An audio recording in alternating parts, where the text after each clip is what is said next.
The golden light of the early morning sun drifted across the wooden floorboards of a small, quiet cottage.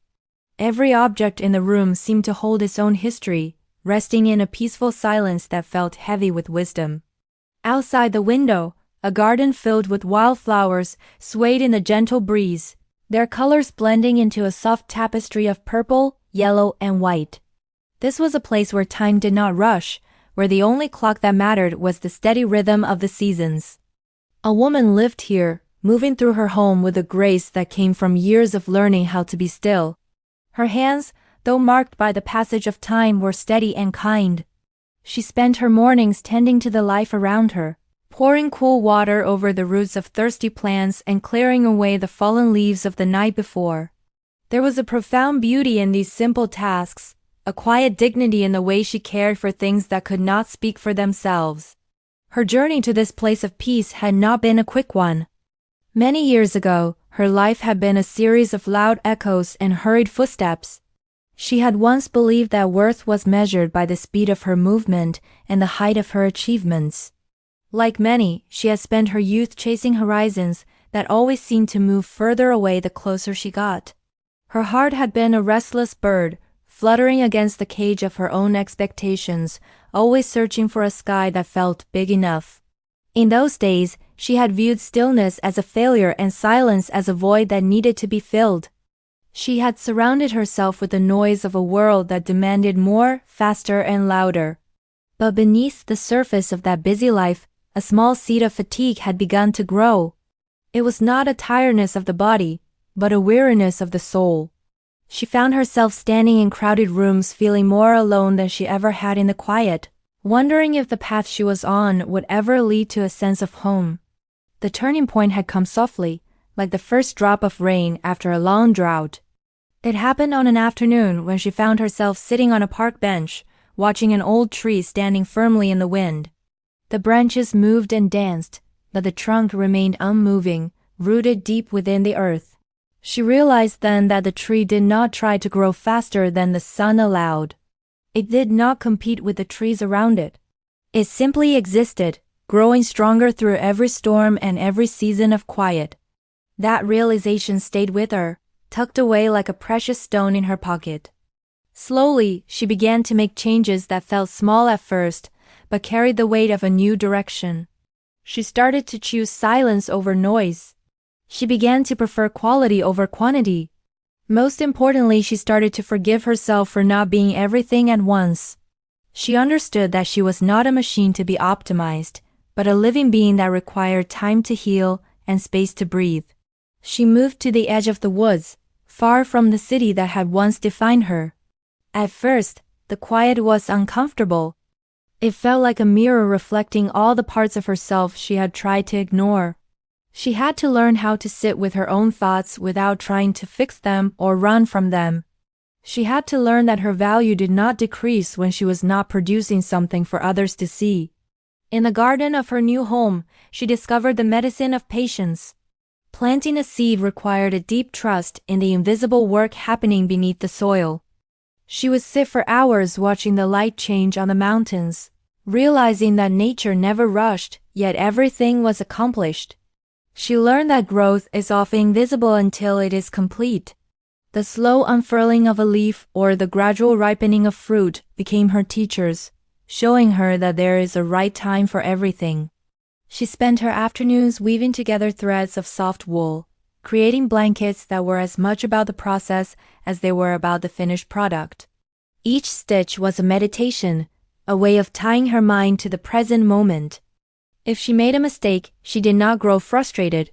She simply unraveled the work and started again, finding a strange joy in the act of beginning. The rhythm of the needles became the heartbeat of her days, a steady and comforting sound that signaled her alignment with herself. The people from the nearby village eventually began to notice the change in her. When she walked through the market, she did not carry the tension in her shoulders that most people did. Her eyes were clear and attentive, seeing the world with a clarity that only comes from a rested mind. She spoke very little, but when she did, her words carried a warmth that made others feel seen and understood.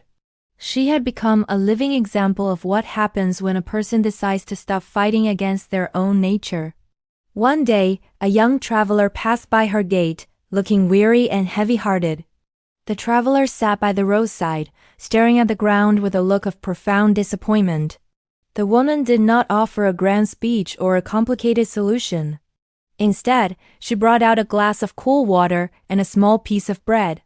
She sat nearby in silence, offering the comfort of her presence without demanding anything in return. The traveler looked at her, surprised by the lack of judgment in her gaze. In that shared silence, the weight on the traveler's shoulders seemed to lighten. They saw in her a possibility they had forgotten, the possibility of being okay exactly as they were. The woman smiled, a soft and genuine expression that reached her eyes. She knew that the traveler was on their own path of discovery and that her role was simply to be a light on the path for a single moment. As the years drifted by, the woman felt her connection to the world around her deepen. She felt the pulse of the earth under her feet and the whispers of the wind in the trees. She understood that she was part of a much larger story, a story that was not about her individual success, but about the beautiful interconnected web of life. Her struggles had become her strengths, and her scars had become the patterns of her resilience. She realized that healing was not about returning to the person she was before the world touched her. It was about becoming someone new, someone who could carry both the light and the shadow with equal grace. She had transformed her pain into a soft wisdom, and her loneliness into a rich and fertile solitude. She was no longer waiting for her life to begin. She was living it in every breath and every quiet heartbeat. In the evenings, she would sit on her porch and watch the stars emerge in a darkening sky. The vastness of the universe did not make her feel small or insignificant. Instead, it made her feel part of something eternal. The same atoms that made up the distant stars were the same atoms that made up her own hands. There was a profound belonging in that thought, a sense of home that no physical house could ever fully provide. Her life was a quiet masterpiece, painted with the colors of kindness, patience, and self-worth. She had learned that the greatest gift she could give to the world was her own peace. By being at home within herself, she created a space where others could feel safe to do the same.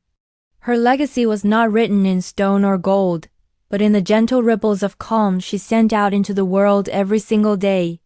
The sun began to set behind the hills, casting long purple shadows across the garden. The woman stood up, brushed the dust from her apron, and prepared to go inside. There was a deep satisfaction in the closing of the day, a sense of a life well lived in the small, invisible moments. She knew that tomorrow would bring its own rhythm, its own lessons, and its own beauty. She walked into her cottage and lit a single candle. The flame flickered, casting a warm glow on the walls. She sat by the hearth, feeling the warmth of the fire on her skin. She was at peace with the past, grateful for the present, and unafraid of the future. The story of her life was still being written, but for the first time, she was not the one holding the pen with a shaking hand. She was the one watching the ink flow, steady and sure, across the pages of time. In the final light of the evening, as the world outside fell into a deep and respectful sleep, the woman closed her eyes and smiled. She had found the treasure she had been looking for all those years ago. It hadn't been over the horizon or at the top of a mountain. It had been right here, waiting for her to stop to listen and to finally come home to herself.